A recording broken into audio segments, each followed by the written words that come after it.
insurrection that put all of their lives and the lives of Mike Pence at risk.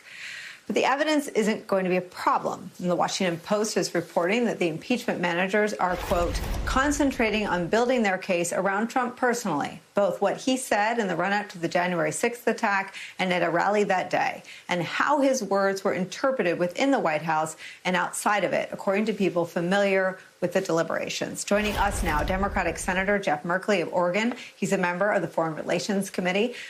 Senator, I was so struck by Congressman Raskin's comments that this isn't a trial that will result in anybody going to jail. It's a process meant to protect us, to protect the country.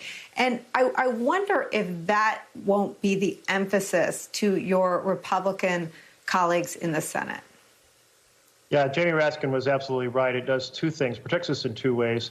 One is that if a person has engaged in insurrection or inciting insurrection, they should never hold a position of trust in the future. So that certainly is one way of protecting the United States.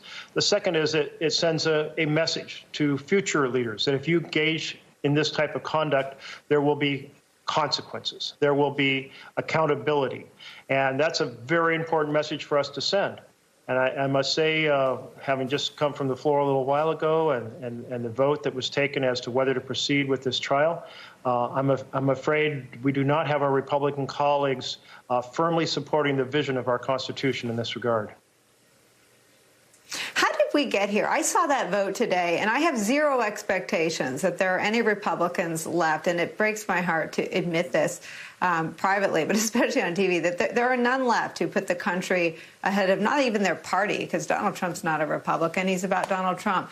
But it's their fear of a tweet that at the moment he can't even send has now taken priority over any sort of duty to their job, to serving as United States senators, to their constitutional duty to serve as jurors. They don't even believe in the legitimacy of the trial. How do you govern with members like that?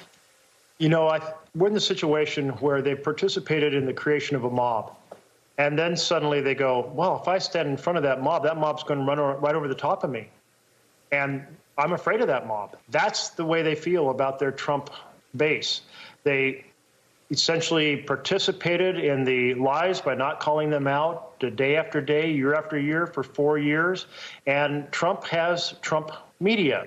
And so their base is listening to that Trump media on radio, on television, on cable, on every other direction that social media can reach them.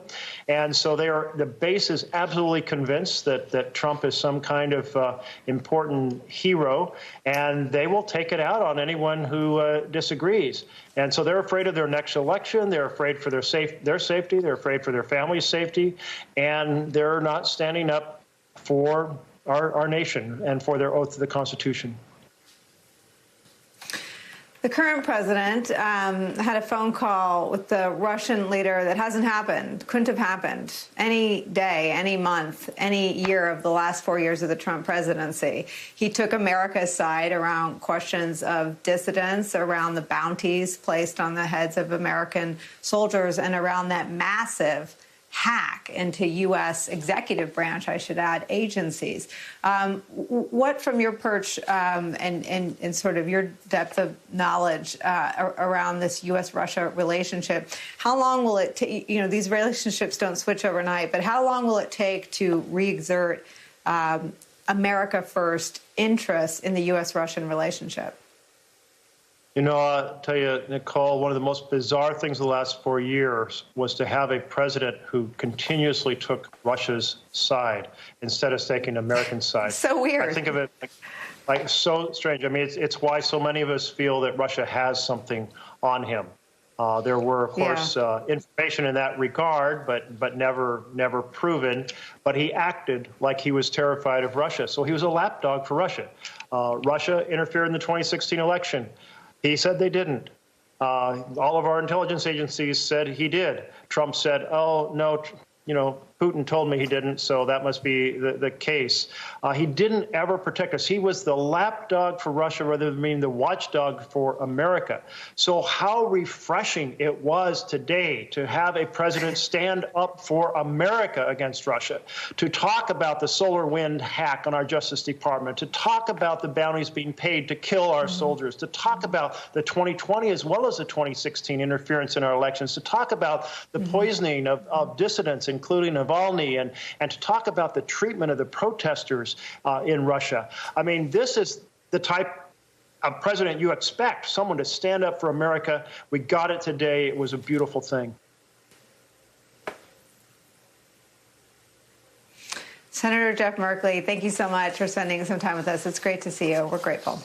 Thank you, Nicole. Take care now.